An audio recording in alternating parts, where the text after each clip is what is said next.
every living body is something like the flame of a candle. This living thing that you're feeling, like the gyroscope top, it's your own life. Because you can see very simply that you would not understand the experience that you call voluntary action and decision, being in control and being yourself, unless in opposition to that there was something else. You couldn't realize self and control and will unless there was something other, out of control, and instead of will, won't. It's hard to believe when people are living unwanted things. It's hard to believe that they have been given free will and that their choices are being honored, because it's hard to believe that someone would choose something unspeakable or unthinkable or horrific or horrendous. It's hard to believe that. People don't realize that they're making those choices, so it feels like it's something that's being done to them.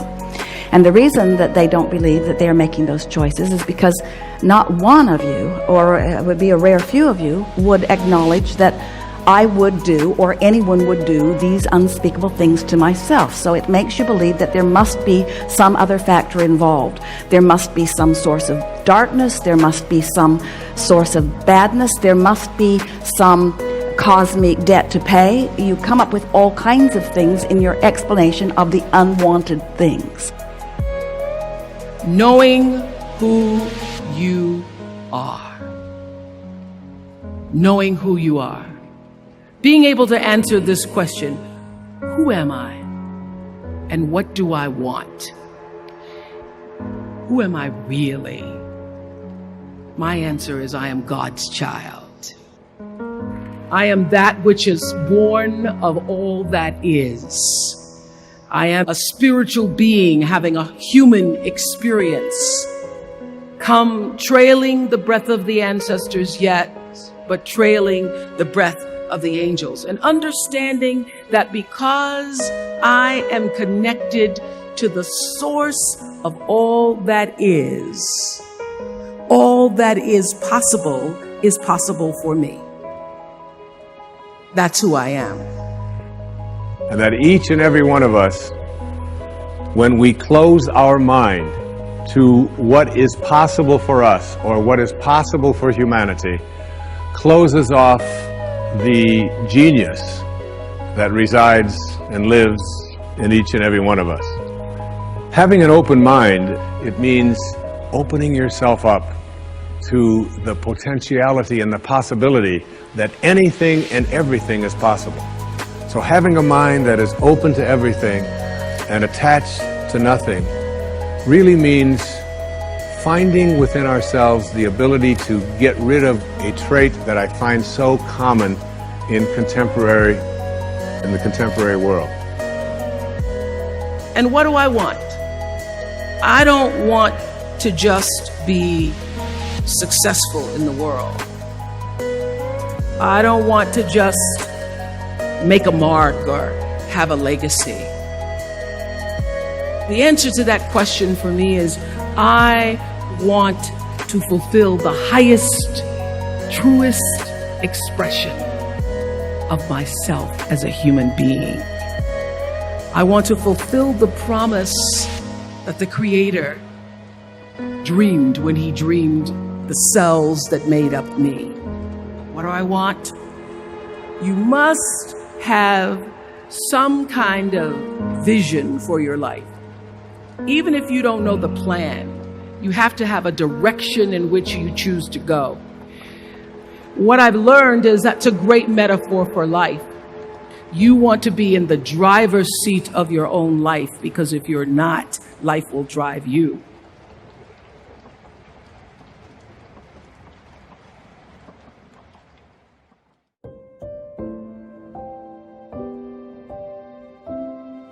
You see, you're never going to get enough. You already are everything. You're everything that you need. Think of it for just a moment. Everything that you need to have total bliss, perfection of your life, you already are. You already have it. You came into this world with nothing. That's how you're going out. And the time that you have here, what you have is your uniqueness, your specialness, and you don't need anything else. Now think on this. If you don't know how to appreciate what you have and where you are in your life, you don't need anything else. Because if you do get something else, you won't know how to appreciate that either. You'll just want more. Or you'll want it to be different. Or you'll want it to be the way it used to be. Or you'll want someone else to be the way you think they should be. Successful people or no-limit people or self-actualizing people or inner-directed people, whatever labels that have been put on them by great thinkers and philosophers and therapists and people that have looked at human beings, these kinds of people are people who always have enough. There are some people who can handle anything, not because their circumstances are different. You see, your circumstances have very little to do with your fulfillment in life. Very little. It's how you're approaching your circumstances. It's your attitude towards your circumstances that make all the difference in the world. And taking what you are and accepting it. No-limit people are human beings who take what they are and accept it.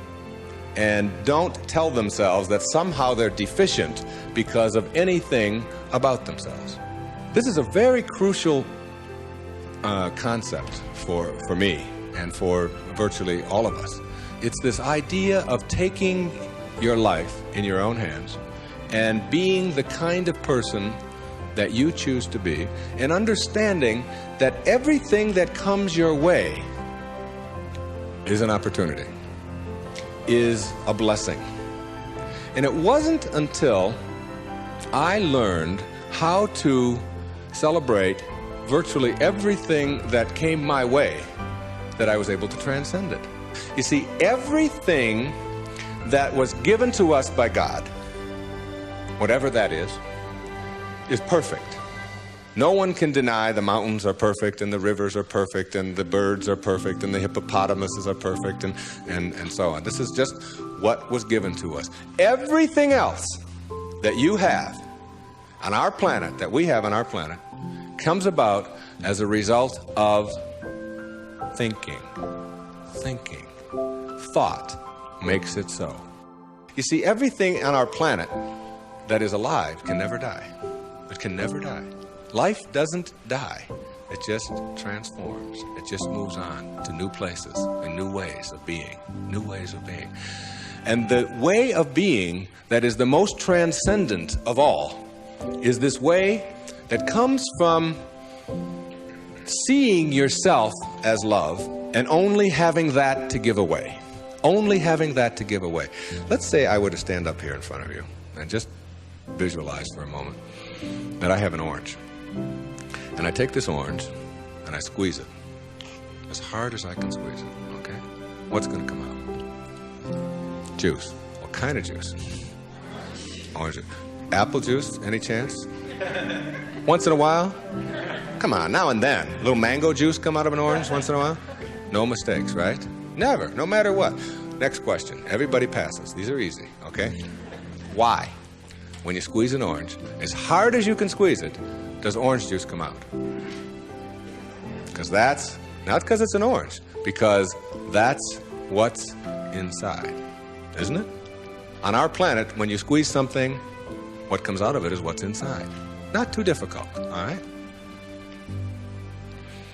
Does it matter if your mother squeezes the orange? Does it matter what instrument she uses? Does it matter if you just had your period and then you squeeze an orange? Does it matter if your boss squeezes it? How about if your kids do it? Your kids squeeze an orange. Does it matter? Does it matter what time of day? Suppose they do it at noon, all right? How about at 4 in the morning? Does that matter? Whenever you squeeze an orange, the only thing you get out is what's inside, right? No arguments. Same thing works for you. Same principle works for you. It's a principle of the universe, all right? Someone squeezes you. That is, someone puts pressure on you. Someone says things about you that you don't like. Someone puts tension on you, whatever. Your boss says something to you that you don't like. And out of you comes anger. And out of you comes hatred. And out of you comes fear. Or out of you comes stress. Or out of you comes tension. Why? Is it because of your boss and the way they squeeze you? Never. Is it because of your mother? I mean, she really can be a pain sometimes, right? Is it because of your children? No. What comes out of you always when someone squeezes you is what's inside. This is the vital principle of being a no-limit person. It's so crucial to get this and understand that if you have any hatred in your heart for anyone in this world, or any anger or any fear or any of those things, it has nothing to do with the rest of the world. It only has to do with what you put inside. Now, how does what gets inside of you get there? That's the key. How does it get there? As you think. Only as you think. You see, there's no anger in the world. There's no stress in the world. There's no tension. It's perfect. We've already established. It's a perfect place. It works just fine. It's all flowing the way it's supposed to flow. The evidence for it is, it is. That's all the evidence you need. Just look around you. Everything out there is a miracle. Everything, including you. There are no mistakes. It's all perfect. And everything that happens to you in your life, whether it's a trauma, whether it's a disease, whether it's somebody treating you in a certain way, there's a lesson in all of it. No-limit people understand the lesson in life and therefore celebrate the lessons.